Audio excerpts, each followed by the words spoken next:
He thought it was just another mark left after the storm. But when he stepped closer, the ground beneath his feet began to move, and when he pierced the strange bubble in his yard, he uncovered something that had been hidden for decades. Subscribe and tell us in the comments where you're watching from. The storm that tore across the town in the late hours of the night had been unlike anything Marcus had experienced in years. Long after midnight, when the sensible quiet of the neighborhood should have settled in, the house shook with every violent gust of wind that barreled across the yard. Rain struck the windows with such force that the glass trembled in its frame, and the old wooden siding of the house moaned under the pressure. Marcus lay awake in bed, staring at the dim outline of the ceiling as flashes of lightning split the sky outside and illuminated the entire room for an instant before plunging it back into darkness. Each thunderclap rolled across the roof like an upheaval of the earth, a deep, resonant growl that reverberated through the walls and into his chest. By 3 a.m, he understood there would be no sleep. He sat at the edge of the bed, listening to the sounds of the world being reshaped outside. The great maple tree at the far end of his yard groaned and whipped its branches in the stormy wind, sounding at moments as though it might be torn apart. At times, he heard what he thought were sirens in the distance, swallowed and reshaped by the wind until it was impossible to tell if they were real. For a few minutes during the worst of it, all the lights in the house dimmed, flickered twice, and died. The silence that followed was more unsettling than the noise had been. Marcus found a flashlight, checked the windows, and stood at the front door listening to the storm hammer in the street. When the power returned, it did so with a reluctant hum, and the overhead lights brightened one bulb at a time. The storm continued its assault as hours passed. Wind slammed against the house in bursts, rain swept across the ground in diagonal sheets, and the gutters overflowed with such force that water poured over the edges like miniature waterfalls. The yard, which Marcus had worked so hard to maintain, despite the modest means he lived with, was being punished relentlessly. He knew he would have a long morning ahead. Trees to clear, drainage to check, debris to gather. Still, he preferred that predictable physical work over the uneasy sense of confinement he felt during the storm. Nature's fury he could handle. It was the waiting, the listening, the imagining that always pushed his nerves to the edge. When dawn finally came, it did so reluctantly. The sky was washed with a dull grayness, the kind that dims the world rather than brightens it. The rain slowed to a drizzle. The air felt thick, heavy with leftover humidity and the scent of soaked soil. When Marcus stepped outside, the door stuck slightly at the bottom from the swelling of the wood, another small reminder of the night's violence. He exhaled a cloud of mist into the chilly morning and walked down the steps, surveying the state of the front yard. Leaves were plastered to the porch in a thick carpet. Branches, some no thicker than his thumb and others as thick as a wrist, were scattered across the lawn. In a few places, the soil had formed small depressions where water had gathered and then drained, leaving behind sculpted bowls and rivulets etched into the mud. He took his time walking the perimeter of the house. The exterior seemed intact, though the siding would need a wash, and one gutter had come loose. He noted it mentally, knowing that repair would not be difficult, but the earlier tension still lingered within him. He moved toward the backyard, expecting to find more damage there. The rear of the property was less sheltered from the wind, and the poor drainage of the soil often turned the ground into a sponge after heavy rain. But as soon as he reached the corner of the house, something stopped him. Not something he saw, but something he heard.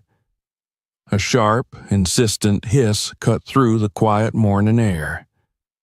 It was steady, not fading in and out like the whistling of wind through a broken pipe or the rustle of leaves. The sound was unnatural, controlled in a way that made the hair on the back of his neck prickle. Marcus stepped forward, narrowing his eyes, trying to locate the source. With each step he took toward the middle of the backyard, the sound grew louder, though not by much. It had an odd way of feeling close and far at the same time, as though it were both everywhere and nowhere. He stopped walking and held his breath to listen. The hiss continued at a constant pitch, vibrating against the silence of the morning. He turned his head slightly, following the direction of the sound, and soon realized it drew him toward the far side of the yard, near the old clothesline pole he had not used in years. The closer he came, the deeper the unease settled in his chest. The storm had been destructive, yes, but nothing about it explained this sound. As he rounded the last corner of the house, finally stepping into the open of the backyard, the noise grew clearer, sharper, more concentrated.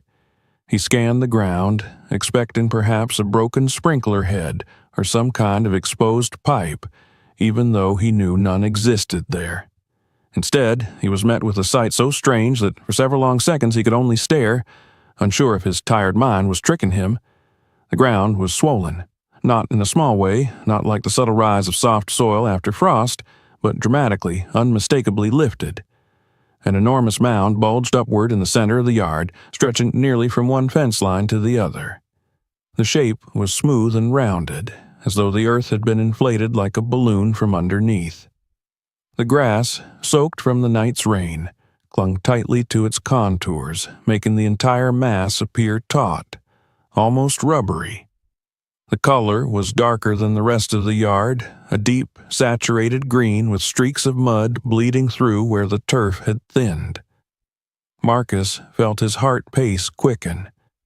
He took cautious steps forward, circling the mound from a distance first, trying to understand its dimensions. It was much larger up close, a solid rise almost 20 feet in diameter at its widest, tapering toward the edges. The shape was too symmetrical, too deliberate to be some random force of nature. Yet he saw no footprints, no tire tracks, no sign that heavy equipment had ever been near his property. The hissing was coming from the mound.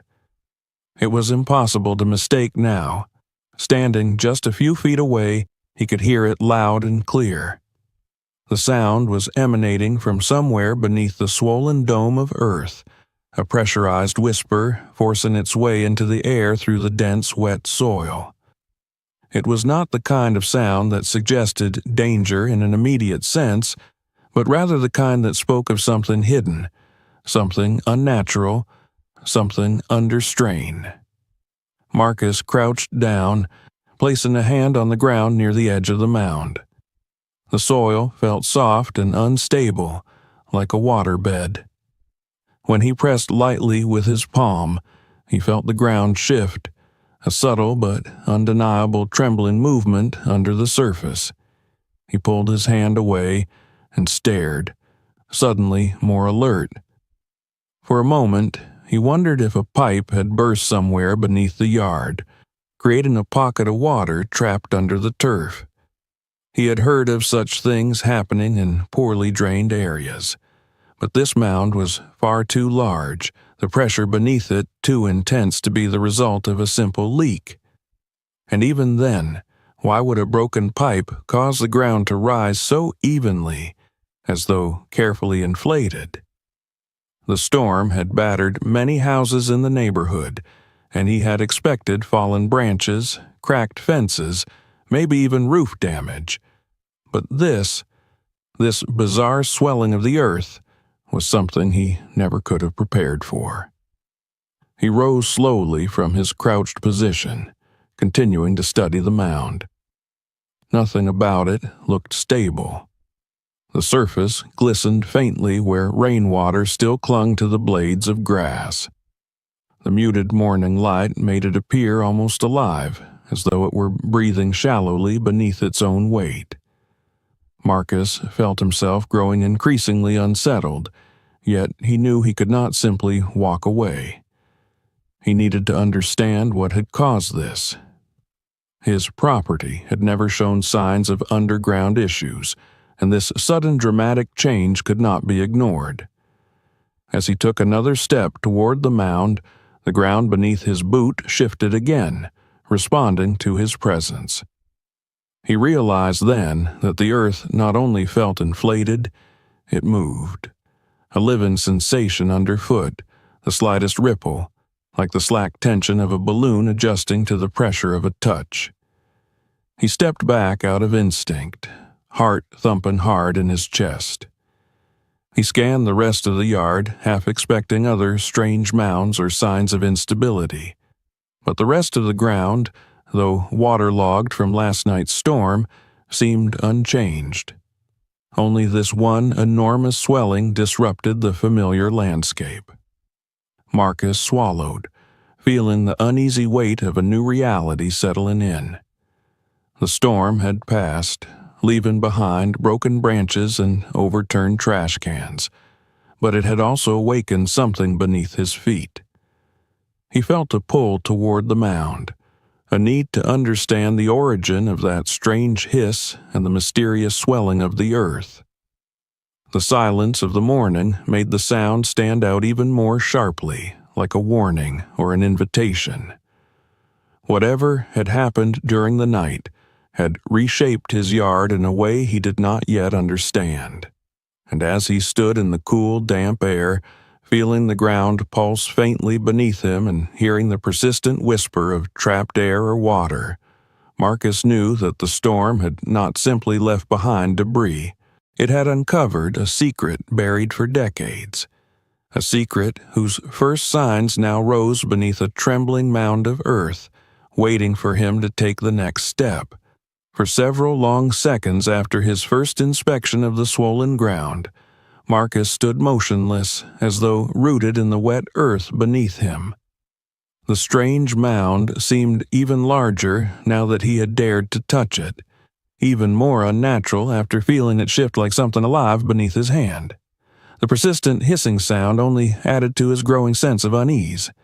It reminded him of air leaking from a tire, constant, pressured, refusing to be ignored.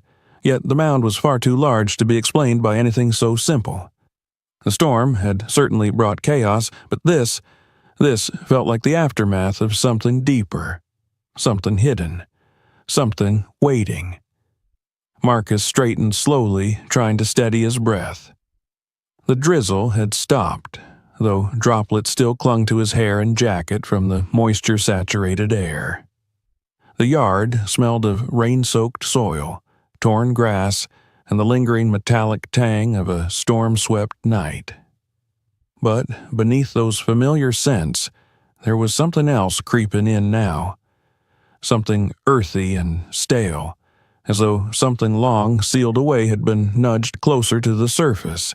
He took another cautious step toward the mound, feeling again the subtle, wobbling shift beneath the turf. His weight made the swollen earth sink just barely underfoot, and he pulled back instinctively, heart thudding. The sensation was too bizarre, too soft and unstable to be anything but dangerous. Yet he also knew he couldn't leave it unattended. If the ground gave way, if water erupted unexpectedly, or if something beneath the surface was failing structurally, the consequences could be destructive. The yard might collapse entirely, or worse, the foundation of the house could be affected. His mind drifted briefly to memories of his late father, who used to tell him that when something on your land feels wrong, you don't wait for it to get worse. You deal with it before it decides to deal with you. The words echoed in Marcus's mind, pushing him toward action. He turned towards the small shed near the back corner of the property. The door creaked loudly as he opened it, hinges protesting after years of humidity and neglect. Inside, tools hung from hooks or lay scattered in dusty piles. He scanned them quickly, searching for something long enough to pierce deeply into the mound without bringing him too close to the unstable surface. His fingers closed around the shaft of an old garden tool, a long-handled digging bar with a narrow, pointed end. Heavy, solid, strong enough to punch through packed soil. It wasn't elegant, but it would do. Marcus hefted it, feeling the cold weight of the metal settle into his palms. With a deep breath, he stepped out of the shed and back toward the strange bulge rising from the yard.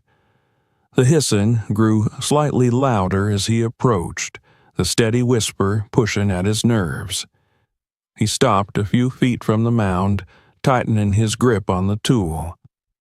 He hesitated, just for a breath, then raised the bar and drove it down with controlled force into the softened earth. The reaction was instantaneous. A deep, resonant pop cracked through the air, followed by a violent, churning sound beneath the turf. Marcus stumbled a step backward as the ground beneath the tool gave way. In the next heartbeat, water burst from the pierced mound with a startling force. A thick, muddy torrent surged upward through the opening, splashing across his boots and pouring outward in powerful waves. It was colder than he expected, carrying with it the scent of stale earth, damp roots, and something strangely metallic. Marcus instinctively jumped back, raising an arm to shield his face from the spray. The water did not emerge in a neat trickle. It exploded out, gushing in a relentless stream that widened the hole he had created. The soil around the puncture softened rapidly, collapsing under its own weight as the pressure beneath the surface forced its way into the open air. The mound deflated slowly but dramatically, like a massive lung exhaling after being held under strain. Dark water flooded the yard, running in rivulets toward the lowest points in the ground. It pooled around Marcus's boots, soaking through the old leather. The cold seeped in as he watched, stunned, wondering how much water had been trapped beneath the turf and what had caused such a severe buildup in the first place. The storm alone couldn't explain this kind of pressure. Something beneath the surface had collected water over time. Days, weeks, maybe even years, and the violent storm had simply provided the final push needed to inflate the ground to a breaking point. He took a step back, allowing the water to flow freely. It rushed across the lawn, carving shallow streams that snaked towards the fence and the narrow drainage path near the back gate. The ground, where once it had bulged high, now sagged inward, sinking slowly into itself as the hidden pocket emptied. Marcus knew his yard would be a muddy, unstable mess for days, but that was the least of his concerns now. The speed and power of the water made it clear that this had not been an ordinary pooling beneath the soil. Something artificial must have held the water there, something that allowed it to accumulate and expand. He continued to watch as the flow gradually weakened. What had first burst forth like a miniature geyser now trickled in a narrow stream. The mound had all but collapsed, leaving behind a wide, shallow depression. The air felt cooler now, heavy with mist and the earthy smell of freshly exposed soil. As the last of the water drained, Marcus noticed something protruding from the center of the muddy cavity. At first, he thought it was just a piece of root, or perhaps a rock dislodged by the powerful outflow. But as he took a few steps closer, he realized it was too smooth, too uniform, and too black to be something natural. It was a corner of some material, thin, flat, and artificial. Marcus squatted beside it, brushing away mud with his hand. The substance beneath his fingers was slick and firm. He pulled away another clump of soil, revealing more of the surface. It resembled plastic, but thicker and sturdier than any garden liner he had ever encountered. The texture was industrial, dense, and clearly designed to withstand heavy pressure. A strange chill crept up his spine. This wasn't a random piece of debris carried by the storm. It wasn't part of a broken pipe or some leftover construction scrap. This material had been deliberately placed here, beneath the soil of his yard, and not just in one small section. As he cleared away more mud, he saw that the plastic sheet extended beyond the boundaries of the collapsed mound, disappearing into the surrounding earth. Marcus stood slowly, staring at the exposed surface. The storm, violent as it had been, had not created this. It had revealed it. The mound had been nothing more than a symptom. The true cause was still hidden beneath the layers of soil and unnatural plastic. The water had been trapped, not by accident, but by design. Someone had put this barrier here, long before Marcus had moved into the house, and whatever they had buried beneath it had stayed sealed for years, maybe decades, until the storm loosened the earth enough to expose the truth. The yard continued to drain, leaving behind mud thick enough to pull at his boots when he tried to step away. The hissing was gone now. Only a faint gurgle remained from where the last of the water was escaping through the broken turf. The air was quiet, almost eerily so. Marcus found himself listening for any remnant of the strange sound, but the quiet was absolute. It was as though the earth had exhausted itself and fallen still. He crouched again, inspecting the strange material more carefully. The edges were frayed in places, worn by age, but the integrity of the sheet itself was surprisingly strong. He dug his fingers beneath the corner, trying to lift it, but it resisted stubbornly. It was anchored deep, likely extending across the width of the yard, maybe even farther. The idea unsettled him. The thought that something so large, so deliberately installed, had existed beneath his home without his knowledge made the yard seem suddenly foreign. Not part of his house, not part of his life, but rather a covering for something hidden, concealed, perhaps even forbidden. He let the plastic corner fall back into place, the material snapping flat against the wet earth. He rose to his feet again, breathing deeply as he tried to calm the rush of questions swirling in his mind. Who had done this? What purpose could it have served? Why bury something large enough to require this kind of barrier?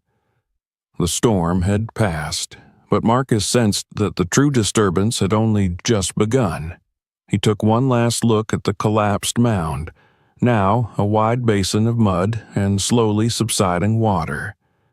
The plastic surface glinted faintly in the dim light of the clouded morning, beckoning him to uncover more. Whatever lay beneath had been hidden for a reason, and now, whether he wanted it or not, he found himself standing at the threshold of a mystery buried deep under his own backyard. The storm had torn branches from trees and scattered debris across the neighborhood, but it had also pulled loose the first thread of a secret woven into the land long before Marcus ever lived here. And as he stared down at the strange artificial barrier, slick with rain and mud, he felt the first faint pull of inevitability. The earth had spoken. Something beneath it wanted to be found, and he would not be able to look away. The yard was still draining slowly when Marcus finally forced himself to move again. The surge of water that had erupted from beneath the swollen ground had left the entire back section of his property submerged in a murky, churning mess. The once familiar lawn was now a soft, collapsing mixture of mud, shredded grass, and newly exposed earth that sank beneath every step he took. The air felt different, too, as though the storm had stirred up not just the soil, but something old and latent beneath it. The lingering dampness carried an undercurrent of decay, a heavy scent that seemed to emerge from a place untouched for decades. The strange black material he had exposed sat stubbornly in the middle of it all, dark and flat like the concealed lid of something enormous. Marcus stood over the plastic sheet again, staring down at the smooth surface that glistened faintly under the gray sky.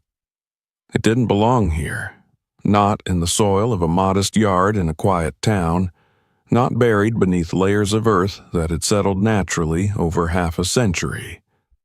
The thing looked as though it had been put there by deliberate human hands, methodically and with purpose. The idea unsettled him deeply. It was one thing to find a cracked pipe or an old foundation stone. It was something else entirely to uncover an intact industrial membrane hidden beneath the entire lawn like a secret floor. He crouched again, brushing away the edges where the plastic met the muddy soil. The texture was unmistakably intentional. It was thick, pliable, but incredibly strong, like the heavy liners used in construction or large storage facilities. Not something a homeowner would ever casually place under a yard. Certainly not something any gardener would ever use. It had been installed long before his time, long before the house belonged to him. The corner he had initially uncovered was not enough. Marcus knew he had to see more if he was going to understand what this was. He removed his soaked gloves and placed his fingers under the edge again, trying once more to lift the sheet. It resisted stubbornly, barely budging before settling back with a heavy slap. Whatever this thing covered, it was large.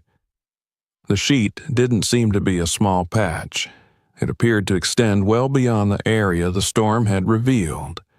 That meant someone had laid it with precision, likely cutting it to fit exactly the borders of the buried structure.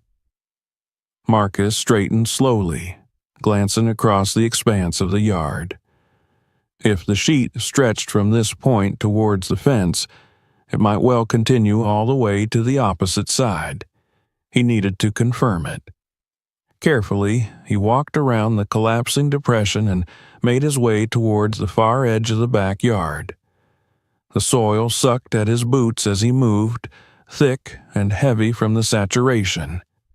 Every step carried the faint sound of water shifting beneath the surface, a sloshing reminder that the bubble beneath the turf had only partially emptied. He reached the fence line and knelt down, pushing aside the wet grass. The ground here looked undisturbed, but his instincts told him otherwise. He set his jaw and pressed his fingers into the earth. The soil was softer than usual, heavy with water, but it didn't offer any unnatural resistance. He took out his folding knife, its blade slick with rainwater, and punctured the turf just beneath the surface. The blade slipped through the muddy earth, and with a quiet tearing sound, it struck something beneath. There it was. The knife caught, dragging against the same kind of thick plastic material he had just uncovered near the mound. He widened the cut, revealing another clean, black surface. His pulse quickened. The sheet was indeed spread across the entire yard. This wasn't a tarp or a discarded liner. This was a deliberate covering, stretching from one end of the property to the other. And beneath it was something someone had gone to great lengths to hide. Marcus sat back on his heels, staring down at the second patch of exposed material. His thoughts raced. Who would cover an entire yard with something like this? What possible purpose could it serve? The house had been old when he bought it, but he had always believed that its history was uneventful, just another modest home in a quiet neighborhood with nothing more dramatic in its past than a few tax records and a change of ownership every couple of decades. Yet now he found himself kneeling above what felt like a secret sealed away by someone who had not wanted it disturbed.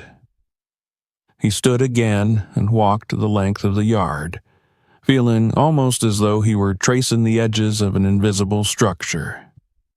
The ground felt different beneath his boots now. Every soft patch, every uneven shift of mud reminded him of the unnatural layer hidden beneath. It was not simply lying on the soil. It was pressed tightly against something firm and deliberate below. A surface, maybe even a ceiling. Returning to the central area where the mound had collapsed, Marcus felt a strange determination settle over him. He needed to uncover more. He needed to see what was beneath the plastic, even if he didn't yet understand what he hoped or feared to find. The storm had revealed something important, and he couldn't turn away now. He crouched beside the main exposed section again. The water had mostly drained away, leaving the depression slick with mud but no longer actively filling. The plastic lay partially uncovered, its edges rising where water had swelled beneath it, creating slight air pockets that now lay deflated. Marcus wiped his hands on his jeans, feeling the grit and moisture cling to the fabric. Then he pulled the folding knife from his pocket again. The blade glinted, reflecting the dull light. He made a small incision near the edge of the sheet, enlarging the cut he had created earlier.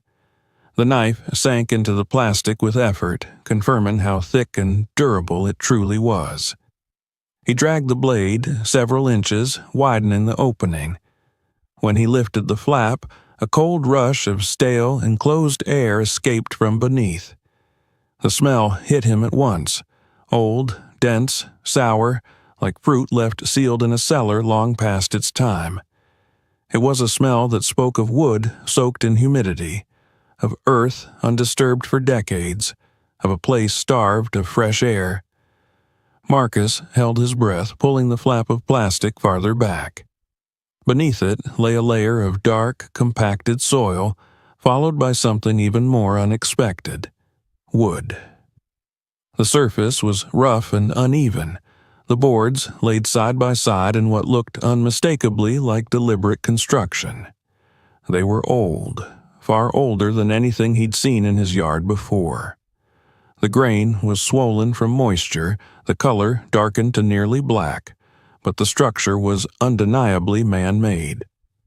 Someone had built a floor beneath the ground, a concealed one. The strange odor grew stronger as more air escaped. Marcus covered his mouth with his sleeve, though the stench still seeped through. He shifted his position, wiping away clumps of mud from the wooden surface. As he cleared more of it, the pattern of the boards emerged. They formed a flat platform, wide and smooth in some places, cracked and warped in others. It looked like the top of a buried room, a ceiling. The realization sent a chill down his back. There was a hidden structure beneath his yard, something someone had intentionally sealed beneath layers of plastic and soil. The ceiling was made of wood, aged and compromised, but still intact enough to hold the weight above it. The thought of an entire room lying unknown, just feet beneath where he had walked for years, unsettled him deeply. It felt as though the earth itself had been living a second, secret life below the surface of his home. As he cleared more of the wooden platform, his fingers brushed over something metal. He paused, feeling an unexpected jolt of anticipation. The object was small and half buried in the mud, but when he dug around it gently, his hand closed over a circular shape. It was cold, heavy, and unmistakably crafted. He pulled it free from the sticky earth, revealing the full form, a large metal ring, tarnished and rusted, attached to a wooden plank. It was a handle. Marcus stared at it, heart pounding. Not a random piece of debris, not a rusted tool. A handle embedded into the wooden ceiling beneath his yard. It was attached to a wooden panel slightly larger than the others around it, suggesting a hatch or door. Something intended to open. He wiped more mud away, revealing the edges of the panel. The outline was clear, a square cut into the wooden ceiling, distinct from the surrounding boards. The handle was mounted firmly at the center, though rust had fused some of the metal to the wood. It was a door. A hidden door leading into whatever lay beneath the ground. Marcus sat back, overwhelmed for a moment by the magnitude of what he had uncovered. This was no minor structure, no misplaced cellar or forgotten storage cavity. This had been built with intention, concealed carefully, and sealed so thoroughly that decades of soil had accumulated above it, hiding it entirely from sight. He reached out and gripped the handle. It was stubborn, resisting his first attempt to lift it. The wood creaked but did not give.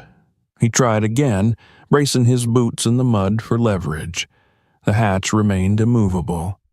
The years had welded it shut, yet now that he had found it, he knew he would not stop until he opened it.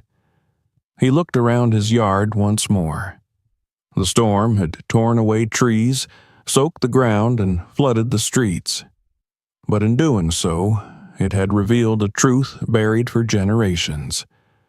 The plastic sheet, the strange swelling of the soil, the surge of hidden water, the hidden wooden ceiling beneath his feet.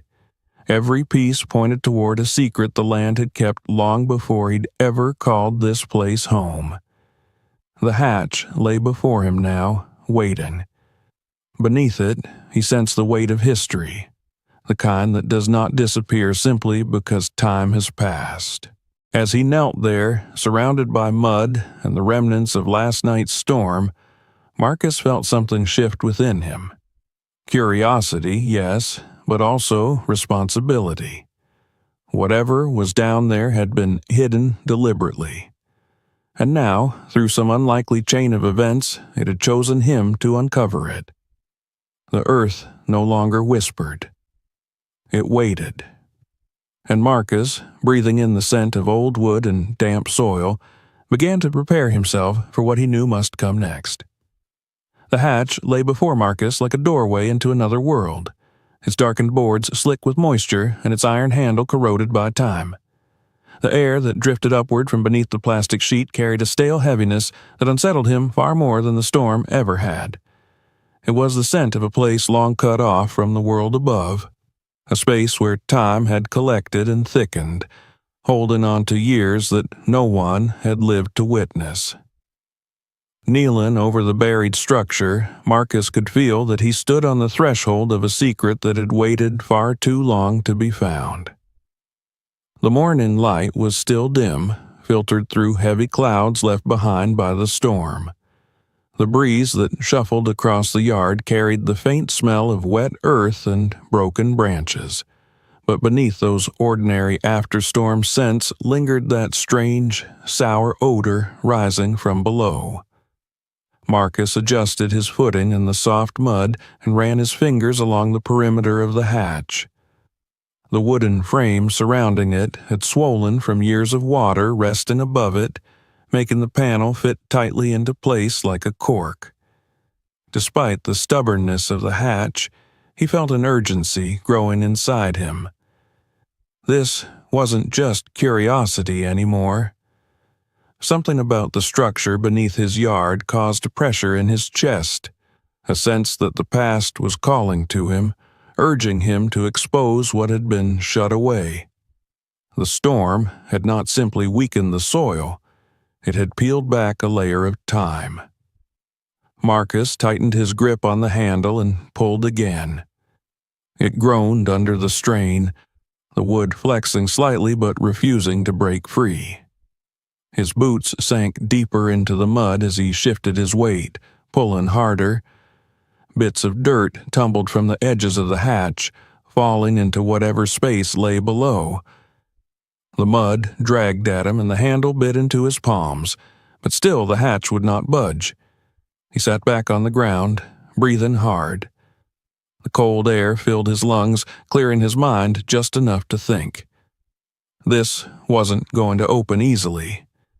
Decades of pressure, water, soil, and rot had fused the wood into its frame.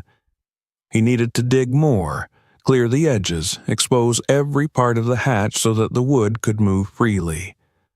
With renewed determination, he rose and went to retrieve his shovel from the shed.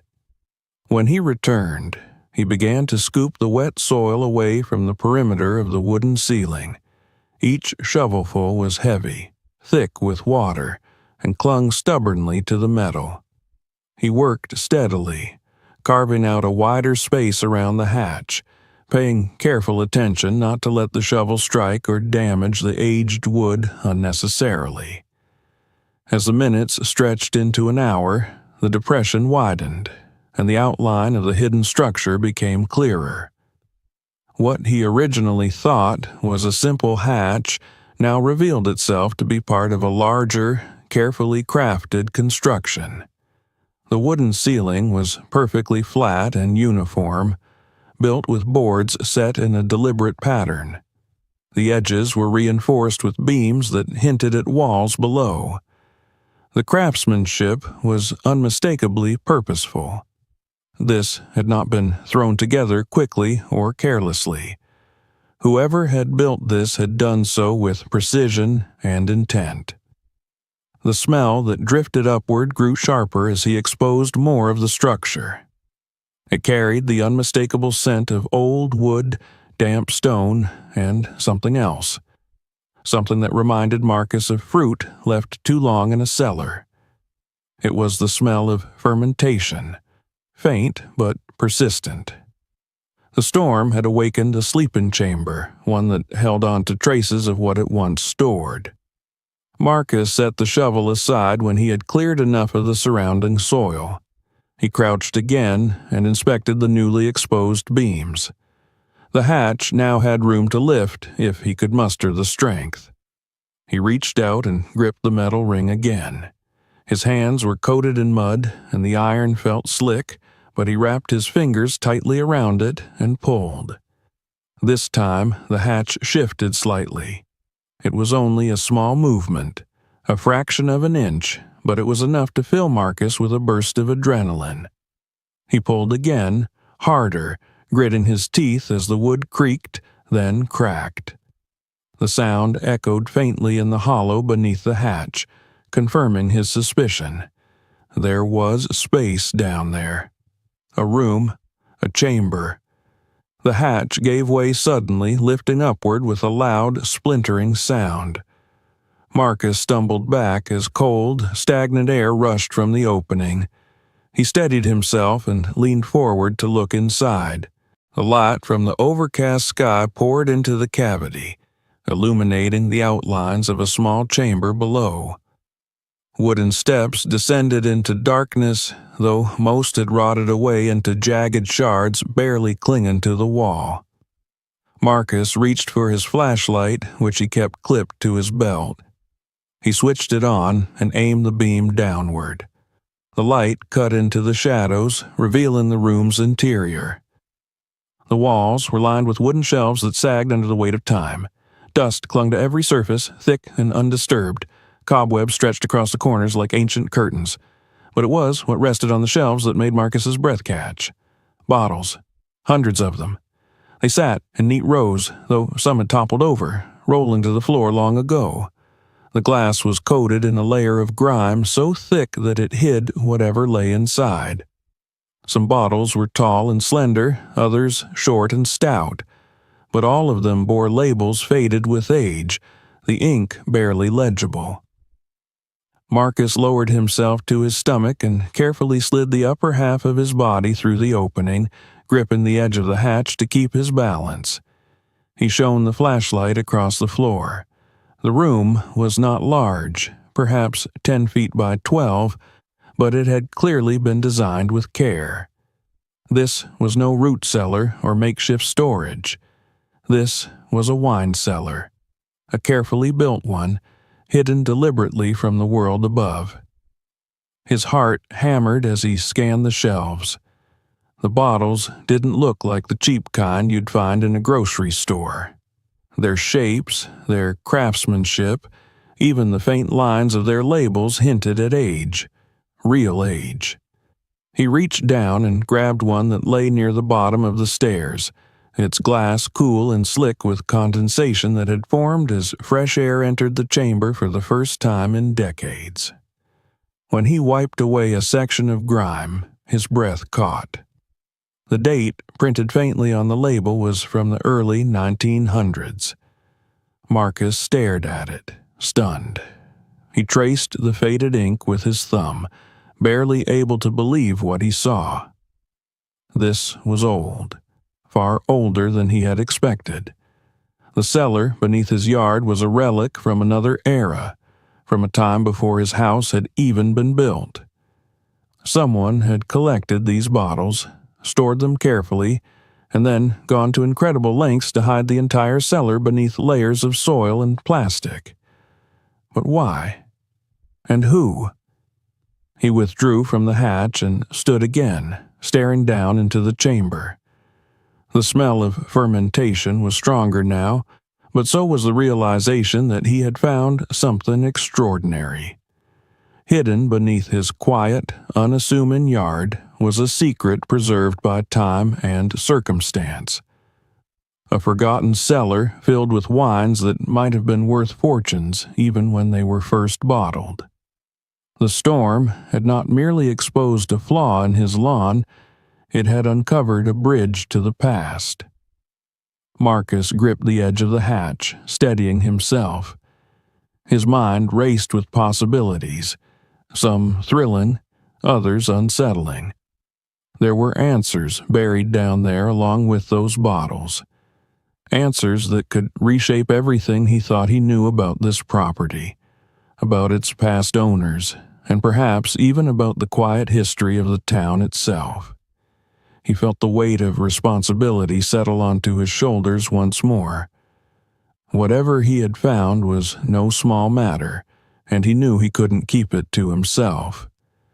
Not when the implications were this significant.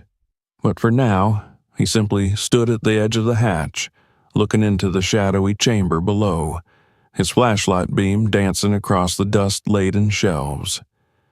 The cellar was no longer silent.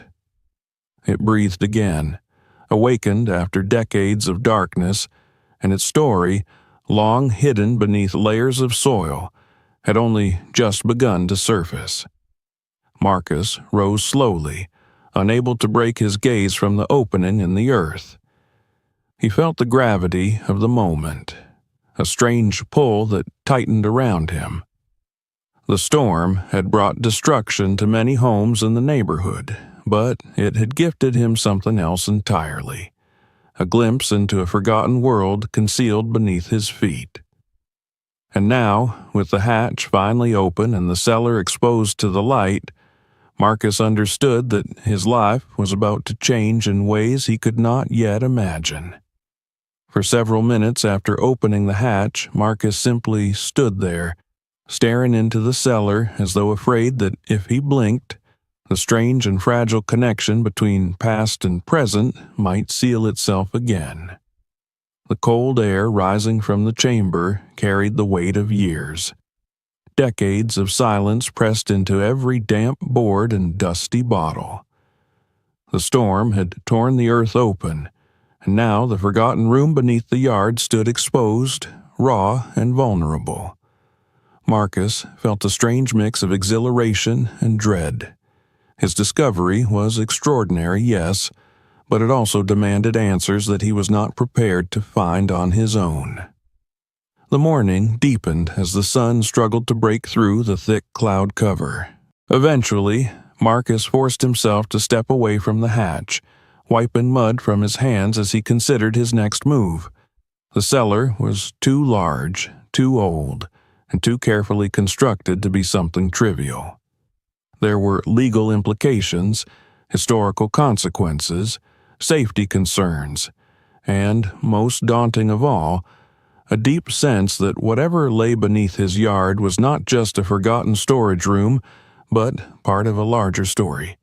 He couldn't keep it to himself any longer. After a brief hesitation, he returned to the house, cleaned himself enough not to track mud across the floor, and reached for his phone.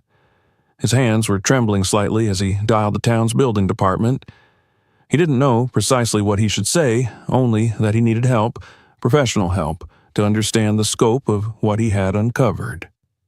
When the operator transferred him to an inspector on duty, Marcus struggled to explain the situation without sounding unhinged. He described the strange swelling of the yard after the storm, the surge of trapped water, and finally, the revelation of the old structure beneath the plastic sheet. The inspector, sounding more puzzled than anything else, agreed to send someone out. Within an hour, a white truck pulled up near the curb, its tires splashing through puddles left behind by the night's storm. A middle-aged man stepped out, wearing a reflective vest and carrying a clipboard. He introduced himself as Tom Hargrave, a senior inspector for the county. His expression was skeptical at first, but after Marcus led him into the backyard and revealed the open hatch, his demeanor shifted dramatically. Tom knelt beside the opening, shining his own flashlight into the space below. He inhaled sharply, the air pulling at his throat. The smell of old fermentation and stale wood was potent, and the sight of dozens upon dozens of ancient bottles resting on sagging shelves left him speechless for several seconds. Then he straightened, rubbing his chin thoughtfully. "I've seen old wells, forgotten storm shelters, even Prohibition-era hideouts buried under yards," he muttered, half to himself, "but never anything like this." He radioed his department immediately, his tone clipped and urgent. Within the hour, 2 more vehicles arrived, one carrying an engineer and a historical consultant, another with 2 members of the town's preservation society. Each new arrival was greeted by the same stunned silence as they peered into the cellar. The news of the discovery spread quickly through the small town's administrative channels, and by midday, 3 additional specialists were on site, including a wine historian from a local university, who had rushed over upon hearing the words "sealed cellar" and early 1900s bottles.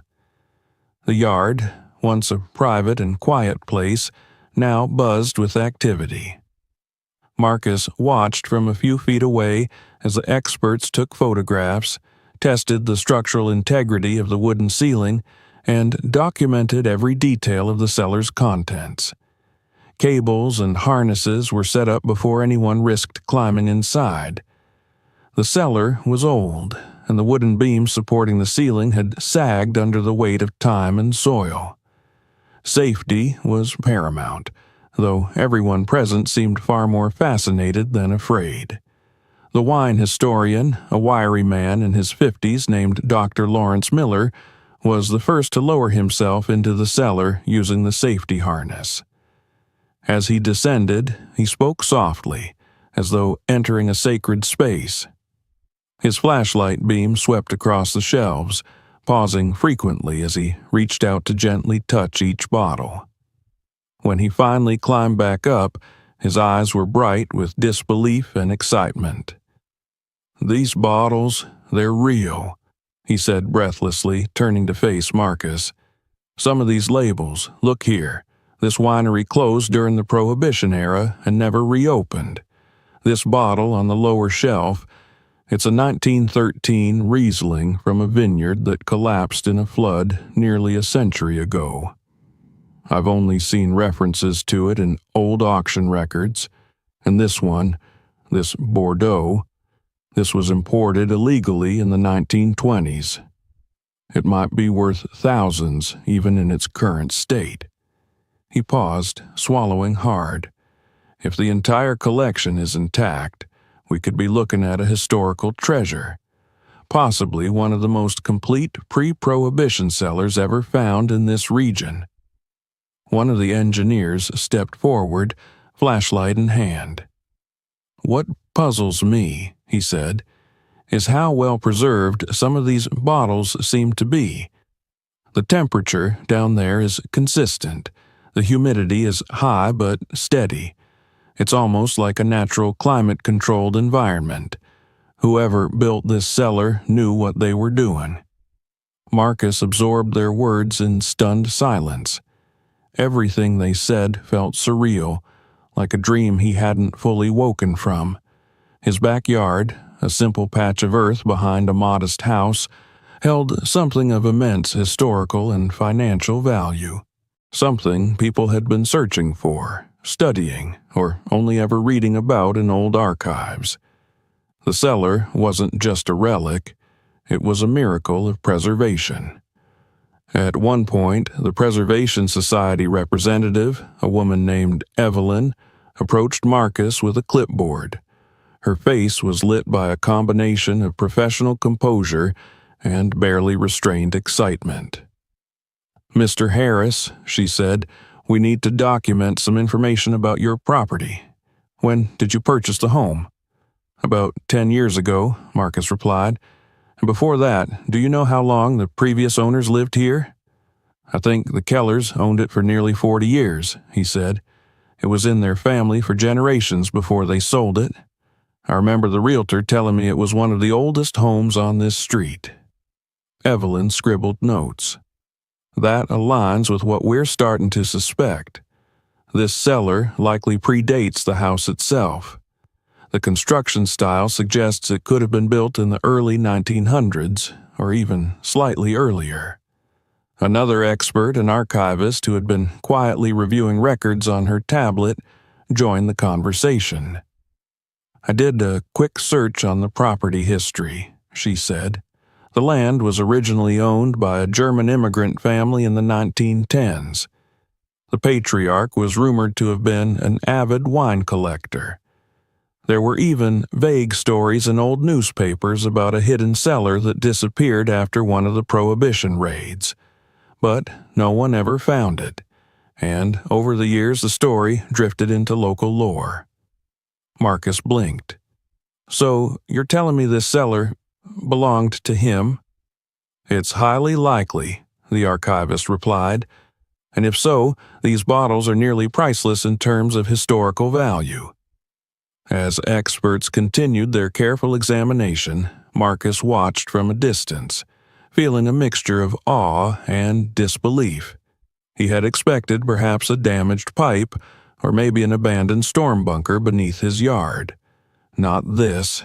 Not a lost cellar, sealed away beneath layers of earth and protected by an industrial-grade plastic sheet. Who had placed that plastic? Why had it been hidden so thoroughly? And how had no one known about it? Even the Kellers, who had lived here longer than Marcus had been alive. These questions simmered in the background as the professionals continued their work. At one point, Dr. Miller approached Marcus again, holding a bottle wrapped carefully in a clean cloth.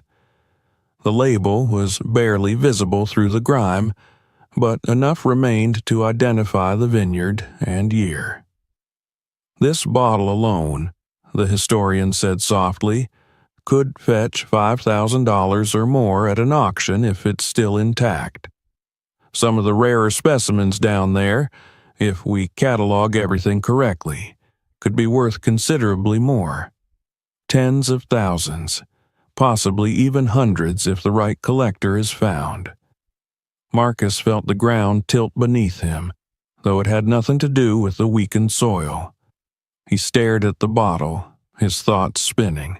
He had never owned anything worth even a fraction of that amount. He had worked his entire life, always careful, always modest, never expecting more than what he earned through sweat and persistence. And now, by sheer accident, a storm had unearthed something that could transform his life completely. As the afternoon wore on, the yard became a small hub of activity. More equipment arrived. More specialists asked questions. More cameras clicked and flashed. Marcus found himself repeating the same story again and again. The storm, the swelling ground, the strange hissing, the burst of water, and finally the discovery of the plastic sheet. Each time he recounted it, the reactions were the same: disbelief, wonder, fascination. But alongside the excitement, Marcus noticed something else, an undercurrent of respect. The experts treated the cellar like a sacred find, a preserved capsule of history that had somehow survived untouched beneath their feet. And they treated him, the man who had uncovered it, not as someone lucky, but as someone entrusted with a responsibility, the guardian of a forgotten chapter of the town's past. By dusk, as the shadows lengthened across the yard and the experts began packing their equipment, Tom Hargrave approached Marcus one last time. His expression was solemn, but not unfriendly. "You've got something remarkable here, Marcus," he said. "This isn't just an interesting discovery. It's a historic one. Our department is going to help you navigate the next steps. Legal, structural, everything. You'll need protection over the site, maybe even fencing. But rest assured, this cellar and everything inside it belongs to you." Marcus nodded slowly, the words settling on him like a weight. Not a burden, exactly, but a responsibility he had never asked for, yet felt compelled to honor. When the last vehicle pulled away and the yard grew quiet again, Marcus stood alone beside the open hatch. The cellar lay beneath him, illuminated only by the faint glow of his flashlight. The storm had passed, the experts had gone, but the secret beneath the earth remained, now fully awakened. He took a deep breath, feeling the cool evening air settle into his lungs.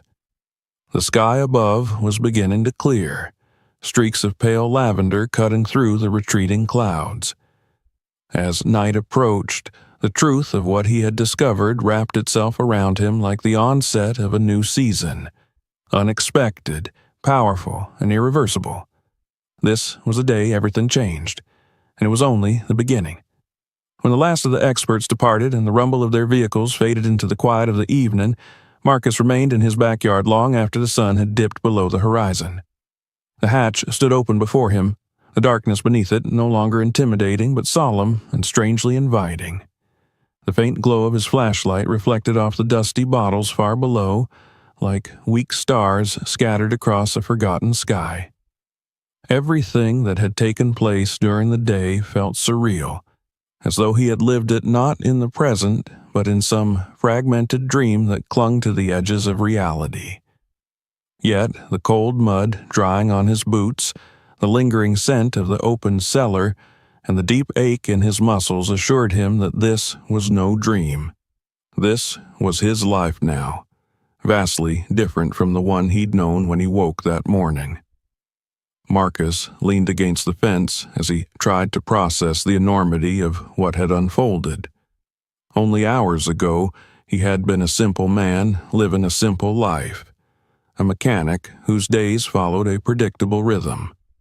He fixed cars, paid bills, tended to his yard, and hoped that the pressure of everyday life would ease eventually. Now he stood on top of a historical treasure, a sealed cellar that experts believed might contain one of the most valuable pre-Prohibition wine collections in the region. The mere thought felt too large for him to grasp. His heart raced between excitement and fear. Fear not of danger, but of change. Change had always unsettled him, and this discovery promised nothing but change. He finally closed the hatch for the night, securing it with a sturdy tarp the inspectors had left behind and weighting it with sandbags. They had assured him it was temporary, a stopgap measure until protective fencing and equipment arrived. As Marcus walked back to the house, the cool air brushed against the back of his neck, carrying with it the scent of wet soil and old wood from the cellar. He paused halfway up the steps and looked back at the yard one last time. A quiet shiver of anticipation slid down his spine, and he realized that despite his fears, a part of him felt a renewed sense of purpose, as though the ground itself had entrusted him with a legacy he could not ignore. Sleep did not come easily. Marcus lay awake for hours, his mind replaying the events of the day, fearing he might overlook something important. He thought about Tom Hargrave's steady voice, assuring him that the cellar and everything inside it belonged to him. He thought about Evelyn from the Preservation Society jotting down information as though recording the first lines of a future museum exhibit. But he thought most about Dr. Lawrence Miller, the wine historian whose trembling hands had cradled a bottle worth more than Marcus had ever imagined.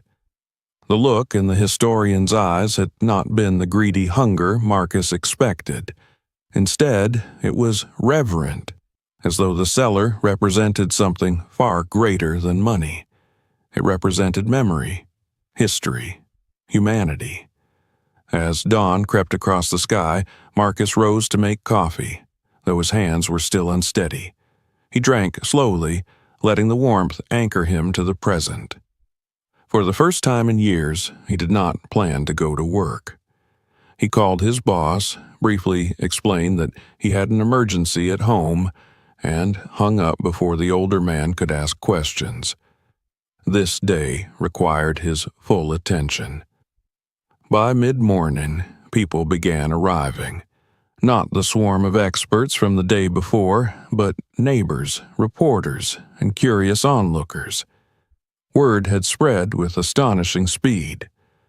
Marcus found himself answering questions at the fence line, politely but firmly refusing anyone entry. The cellar had been declared a protected historical site within hours of discovery, and only authorized personnel were permitted near it. Even so, people leaned in eagerly, whispering to one another about the treasure buried beneath his feet. One neighbor, Mrs. Delaney, clasped her hands together as she peered across the yard. "They say your wines are from before the 1920s, she said breathlessly. "Imagine that. Bottles older than all of us combined. Why, the papers are saying you might be sitting on a gold mine." Marcus smiled faintly, though he didn't know how to respond. A gold mine. The phrase echoed in his mind, strange and foreign. He had never been wealthy, never even dreamed of being wealthy. His life had been defined by modest accommodations, modest means, and modest hopes. Even now, the idea of sudden fortune seemed distant, as though it belonged to a story written about someone else. When the official representatives returned, 3 people from the municipality, 2 from the Preservation Society, and Dr. Miller, Marcus felt a sense of relief. Their presence grounded him. They spoke with him privately near the back of the yard, explaining the next steps. The cellar needed structural reinforcement. The wooden ceiling would have to be supported to avoid collapse. They also discussed the legal process required to verify ownership of the contents, though everyone agreed that Marcus, as the homeowner, had full rights to the discovery. These processes would take time, but there was no doubt the cellar belonged to him, as did everything inside. Once the initial logistics were settled, Dr. Miller pulled him aside.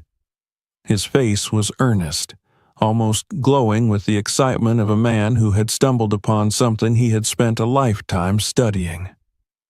"Marcus," he said gently, "today is the beginning of something significant. Not just for you, but for the entire region. This cellar, your cellar, is a piece of lost history. The bottles inside may be worth more than we can estimate right now, but their worth isn't only financial. They represent a snapshot of pre-prohibition culture, of winemaking traditions long extinct, of stories we may never fully uncover. You are the steward of that history now." The words settled heavily on Marcus's shoulders, heavier even than the idea of financial gain.